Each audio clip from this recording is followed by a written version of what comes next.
అందరికీ నమస్కారం అండి. పురాణాలు చెప్పే వ్యక్తి సర్వోత్తముడు. అటువంటి వారిని నిందించరాదు. తల్లిదండ్రులను పూజించాలి. ఏ పరిస్థితిలోనూ దూషించరాదు. మంత్రోపదేశం చేసిన వారు మాత్రమే గురువు.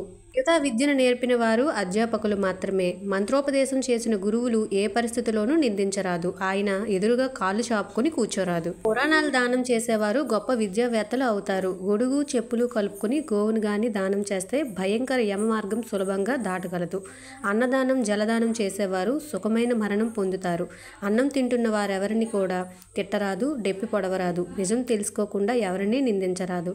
అబండాలు వేయరాదు. అలా చేస్తే అవతల వారి పాపాలన్నీ అబండాలు వేసిన వారి తలకు చుట్టుకుంటాయి. సువర్ణదానం చేసేవారు ఐశ్వర్యవంతుల ఇళ్లలో పుడతారు. కాశీలో గురు పూజ చేసిన వారికి కైలాస వ్యాస సౌఖ్యం లభిస్తుంది. ఒకరు తీసివేసిన జంజం మరొకరు. సువర్ణదానం చేసేవారు ఐశ్వర్యవంతుల ఇళ్లలో పుడతారు. కాశీలో గురు పూజ చేసిన వారికి కైలాస వ్యాస సౌఖ్యం లభిస్తుంది. ఒకరు తీసివేసిన జంజం మరొకరు ధరించరాదు. ఇతరుల చెప్పులు వస్త్రాలు కూడా ధరించరాదు. సంకల్పం చెప్పకుండా నదీ స్నానం పనికిరాదు. ఒకవేళ చేస్తే ఇంట్లో స్నానం చేసినట్లే. నదీ స్నానం ఫలితం రాదు. ఉమ్ము తడిపి పుస్తకంలో కాగితాలను తిప్పరాదు. ఆలయంలో ప్రదర్శనలు అయినప్పుడు తన చుట్టూ తాను తిరగరాదు. నమస్కారం చేస్తే చాలు. గుడి చుట్టూ ప్రదర్శనలు మాత్రమే చేయాలి. నవగ్రహ ప్రదక్షిణ పూజానంతరం తీర్థ ప్రసాదాలు స్వీకరించవచ్చు. తిట్టుకుంటూ ఏదో ఆలోచన చేస్తూ వంట చేయకూడదు. మీరు చేసే ఆలోచనలన్నీ భోజనంలోకి చేరి ఉన్నవారిపై ప్రభావం చూపిస్తాయి. తలపై చేతులు పెట్టకూడదు. తలపై మునివేళ్లతో గోకకూడదు, రుద్దకూడదు. దీనివలన పతన వస్త్రానికి చేరుకుంటారు. ఎడమ చేతితో పొరపాటును కూడా తినకూడదు, త్రాగకూడదు. అలానే సంధ్యా సమయంలో నిద్ర, తిండి, మైథునం పనికిరాదు. పిసినిగొట్టుతో, శత్రువుతో, అసత్యం పలికేవాడితో, భక్తను తిట్టే స్త్రీతో కలిసి భోజనం చేయడం మహాపాపం. చీటికి మాటికి ప్రతిజ్ఞానం చేయుట, ఒట్టు పెట్టుట దోషం. నిలబడి కానీ అటు ఇటు తిరుగుతూ కానీ అన్నం తినడం వల్ల క్రమంగా దరిద్రుడు అవుతాడు. రాబోయే జన్మలో బిచ్చగాడు అవుతాడు.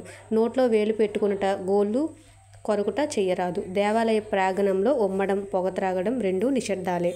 ఆదివారం, శుక్రవారం, మంగళవారం తులసి ఆకులు కొయ్యరాదు. చీకటి పడ్డాక పువ్వులు, ఆకులు చెట్ల నుండి తుంచరాదు. గురువు ద్వారా మంత్రోపదేశం పొందినవాడు ఎప్పటికీ తరించలేడు. కనుక ఉపదేశం పొందు తీరాలి.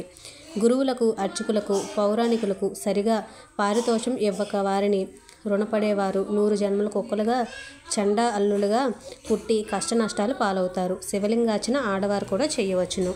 భోజనం తూర్పు, ఉత్తర దిక్కుల వైపు కూర్చొని చెయ్యాలి. నడుస్తూ కానీ నిలబడి కానీ మలమూత్రం విడవరాదు. బట్టలు ధరించకుండా నదిలో స్నానం చేయరాదు. దేవాలయాల్లోని, గోశాలల్లోని మలమూత్రం విడవరాదు. మలమూత్ర విసర్జన ఉత్తర, దక్షిణ దిశగా మాత్రమే చేయాలి. తూర్పు, దక్షిణ దిశలో తలపెట్టి నిద్రపోవాలి. ఉత్తర, పశ్చిమల వైపు తలపెట్టి నిద్రిస్తే వారు ప్రమాదాలు పాలవుతారని మార్కండేయ పురాణం చెప్తుంది. ఇంటికి గురువు వస్తే టక్కున లేచి నిలబడి ఎదురుగా వెళ్ళి లోపలికి గౌరవంగా తీసుకుని వచ్చి ఆసనం వేసి కూర్చోబెట్టకుండా మాట్లాడరాదు. భుజాల మీద వస్త్రం లేకుండా దైవ పూజ చేయరాదు. భోజనం చేయకూడదు. 2 చేతులతో ఎల్లప్పుడూ తల గోక్కోరాదు. గురుపాపం ఎవరికి చెప్పరాదు. గురువులకు కోపం వస్తే తక్షణం ప్రసన్నం చేసుకోవాలి. చతుర్దశి, అష్టమి దిశలలో తలంటు పనికిరాదు. స్త్రీ సంగమం పనికిరాదు. అన్నం తిన్నాక కంచంలో చేయి కడుక్కోరాదు. చేయి కడిగిన తర్వాత ఆ చేతిని విడల్చరాదు. గురువు కోరితే ఏదైనా ఇమ్మని శాస్త్రవచనం. అటువంటి గురువును ఏ పరిస్థితిలోనూ అసహ్యించుకోనరాదు. 10,000 యజ్ఞాల ఫలితం కూడా ఈ ఒక్క కార్యంతో నశించిపోతుంది. కాబట్టి గురువును ధిక్కరించరాదు. స్నానం చేయకుండా అన్నం వండరాదు. అన్నం తినరాదు. నోటితో అజ్ఞాని ఆర్పరాదు, ఊదరాదు. పుణ్యకార్యాల్లో జొన్నలు, వెల్లుల్లి, ఉల్లి, చద్ది పదార్థాలు తినకూడదు, ఉపయోగించరాదు. ప్రమాణం మధ్యలో భోజనాదులను నియమం లేదు. ఎట్టి పరిస్థితుల్లోనూ ఆత్మహత్యలు చేసుకోరాదు. అలా చేసుకున్న వారు కొన్ని వేల జన్మలెత్తి వికలాంగులై పుడతారు. తెలిసిన వారి మరణ వార్త విన్న వెంటనే గాని, పురిటి వార్త విన్న వెంటనే గాని కట్టుబట్టలతో స్నానం చేయాలి. ఏకాదశి నాడు ఎన్ని అన్నం మెతుకులు తింటే అన్ని పురుగులు తిన్నట్లు లెక్క అని శాస్త్రవచనం. కావున అన్నం తినాలి. ఒక్క నిర్లక్ష్య కార్యదర్శి నాడు మాత్రం 16 కూడా పనికిరాదు. 60 సంవత్సరములు దాటిన వారికి, 11 సంవత్సరాలలోపు వారికి ఇవి వర్తించదు. అనారోగ్యవంతులు నియమాలు లేవు. కూర్చొని తొడలు కాళ్ళు ఊపరాదు. అలా ఊపినవాడు వచ్చే జన్మలో కుంటివాడు పుడతాడు. ఉమ్ము మాత్రం తూర్పు, పడమరగా వేయరాదు. శివపూజకు మొగల పువ్వులు పనికిరావు. ఒకేసారి నీరు, నిప్పు 2 చేతులతో గాని, ఒక చేతితో గాని పట్టుకెళ్లరాదు. నిద్రపోతున్న వారికి అనవసరంగా లేపరాదు. నిద్రపోతున్న వారిని అనవసరంగా లేపుట, పురాణ కథలు జరుగుతున్నప్పుడు విఘ్నం కలుగుట చేయుట, భార్యాభర్తలను విడదీయుట, తల్లిని విడిచిపోతే బ్రహ్మహత్య కాలతో సమానం. వేళాపాల లేకుండా నిద్రించే వారి విషయంలో వర్తించదు. చిన్నపిల్లలు చూడడానికి వెళ్ళేటప్పుడు, అనారోగ్యం దగ్గరికి వెళ్ళేటప్పుడు, గుడికి వెళ్ళేటప్పుడు, గురు దర్శనానికి వెళ్ళేటప్పుడు, పురాణం వినడానికి వెళ్ళేటప్పుడు ఒంటి చేతులతో వెళ్ళరాదు. ఏదో ఒకటి సంప్రదించుకోవాలి. ఎంగిలి నోటితో గురువుతో మాట్లాడరాదు. ఎంగిలి చేత్తో ఏ పదార్థాన్ని చూపించరాదు. నిద్ర నుండి లేవగానే ముందుగా అరచేతులను దర్శించి వామన నమస్కారం చేయాలి. అలానే పాచి ముఖంతో అద్దం చూసుకునరాదు. హారతి ఇచ్చాక దేవునిపై నీరు చల్లాలి. హారతి ఇచ్చే పాత్రపై కాదు, తీర్థం తీసుకున్నాక ఆ చెయ్యిని కడుక్కోవాలి తప్ప హారతి చేతిపై తలపై రుద్దరాదు. స్నానం చేశాక తువ్వాలతో తుడిచి శరీరం తుడుచుకున్నాక తువ్వాలతో పూజ చేయరాదు. పూజ మందిరంలో ప్రవేశించరాదు. శుభ్రమైన వస్త్రాలు పూజకు ధరించాలి. ఉపవాసం ఉన్నప్పుడు, జాగరణ చేసినప్పుడు దోషాలు తలుచుకోరాదు. శివాలయంలో నందికి దగ్గరగా దీపారాధన చేయరాదు. కొంచెం దూరంగా చేయాలి. తల వెంట్రుకలతో కూడిన అన్నం పండితులకు, గురువులకు పెట్టరాదు. సాధ్యమైనంత జాగ్రత్తగా వహించాలి. పొరపాటున అన్నంలో వెంట్రుకలు వస్తే ఆ అన్నం తీసివేసి మళ్ళీ వడ్డించి వెయ్యాలి.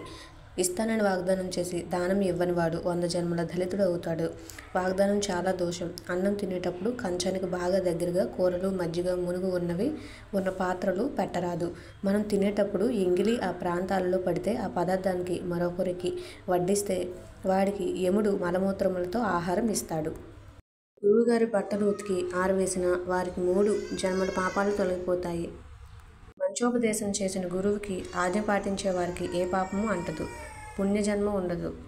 ఇది తప్పక పాటించవలసిన ముఖ్య పవిత్ర నియమం. దీనికి సాటి మరొకటి లేదు. పరాశర సాహిదాలలో ఈ విషయాలున్నాయి. గురువులకు ఉపదేశంలో కానీ, పురాణాలు వినేటప్పుడు కానీ పాదాలు ఉత్తితే 7 జన్మల పాపాలు తొలగిపోతాయి. అష్టమి, పూర్ణిమ, చతుర్దశి కాలాలలో స్వయం పాకం దానం చేస్తే అన్న వస్త్రాలకు ఏ లోటు ఉండదు. ఎక్కువ వేడిగా చల్లగా ఉండే పదార్థాలు స్వీకరించరాదు. భోజనం చేసిన వస్త్రాలతో ఉతికి ఆరవేయకుండా వాటితో దైవ పూజ చేయరాదు. శ్మశానం దాకా మోసిన శవాన్ని ఇంటి దగ్గర ఉండడానికి అనుమతి ఇచ్చిన నరకానికి పోకుండా స్వర్గానికి పోతాము. గృహప్రవేశ కాలంలో కానీ, ఏడాదిలోపు కానీ ఆ మణిద్వీపాన్ని పారాయణం చేయడం చాలా మంచిది. ఇది వాస్తు దోషాలను పరిహరిస్తుంది. భోజనానికి ముందు, అనంతరం కూడా కాలు కడుక్కోవాలి. అలానే పుట్టినరోజు నాడు దీపాలు కానీ, కొవ్వొత్తులు కానీ ఆర్పరాదు. నోటితో అగ్ని పూజిత ఘోర పాపం. అటువంటి వారి గ్రహణకు మళ్ళీ దుఃఖాలు పొందుతారు. తలకు నూనె రాసుకొని ఆ చేతులతో పాదాలకు ఆ జిడ్డును రాయరాదు. శుక్రవారం, శనివారం వంటి వార నియమాలు పెట్టుకున్నవారు హోటల్ టిఫిన్లు తినటం కానీ, ఆనాటి అల్పాహారాలు ఉండేవారు చేయరాదు. ఇది ప్రయాణ కాలంలో ఉన్నవారికి వర్తించదు. చీటికి మాటికి యజ్ఞోపవేతం తీసి పక్కన పెట్టడం, తాళి పక్కన పెట్టడం ఈ 2 భయంకర దోషాలే. ఈ వీడియో చివరి వరకు చూసినందుకు ధన్యవాదములు. వీడియో నచ్చితే ఒక లైక్ చేసి నా ఛానల్ని సబ్స్క్రైబ్ చేసుకోండి. Thank you for watching.